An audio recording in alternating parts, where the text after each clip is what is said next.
Hi leaders, நான் தான் ஷாஜிதா பர்வீன் கோயம்புத்தூர்லேருந்து பேசுகிறேன். எனக்கு இந்த ஆப்பர்ச்சுனிட்டி வந்து என் ஃப்ரெண்டு மூலியமாக கிடைச்சிது. என் ஃப்ரெண்டு அவங்க வந்து நூர்ஜஹான் நாகர்கோயிலில் இருக்காங்க. அவங்க தான் எனக்கு இந்த ஆப்பர்ச்சுனிட்டி பற்றி சொன்னாங்க. நான் எடுத்து பண்ணிகிட்ருக்கேன். நான் ஃபஸ்ட்டு அவங்களுக்கு தேங்க் பண்ணிக்கிறேன் இந்த ஆப்பர்ச்சுனிட்டி அவங்க எனக்கு கொடுத்ததுக்காக வேண்டி. இப்போது இந்த வீடியோ எதுக்குன்னா, நான் வந்து லாஸ்ட் டூ மந்த்ஸ் ஆகுது இந்த பிஸ்னஸ் ஆப்பர்ச்சுனிட்டி எடுத்து. இதில் நான் 30,000 ஏர்ன் பண்ணியிருக்கேன். ஃபஸ்ட்டு QSA முடித்தேன், அப்புறம் PQSA முடித்தேன். ஆனால் இதுக்கெல்லாம் முக்கிய காரணம் வந்து என்னோடய அப்ளைன்ஸ் தான்.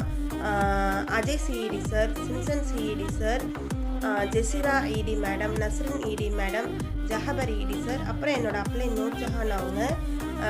இதில் என்ன ஒரு பெரிய விஷயம்னா, எந்த திங்ஸு நம்ம எவ்வளோ வேணாலும் வாங்கியிருப்போம். ஆனால் நம்ம சுயமாக சம்பாரித்து ஒரு பொருளை வாங்கும்போது இருக்கிற சந்தோஷம் வேறு எதுலேயுமே வராது. நான் ஹவுஸ் ஒய்ஃப் தான். நான் வந்து வீட்டில் இருந்து தான் இந்த ஆப்பர்ச்சுனிட்டி எடுத்து பண்ணிகிட்ருக்கேன். நீங்களும் ட்ரை பண்ணுங்கள், நீங்களும் ஏர்ன் பண்ணுங்கள். நீங்களும் இதே மாதிரி உங்களுடைய தேவைகளை எல்லாத்தையும் பூர்த்தி செஞ்சுக்கோங்க. ரொம்ப ரொம்ப தேங்க்ஸ். யாருமே இந்த ஆப்பர்ச்சுனிட்டி உங்களுக்கு கொடுத்தா மிஸ் பண்ணிடாதீங்க. கண்டிப்பாக எடுத்து பண்ணுங்கள். Best of luck to every one.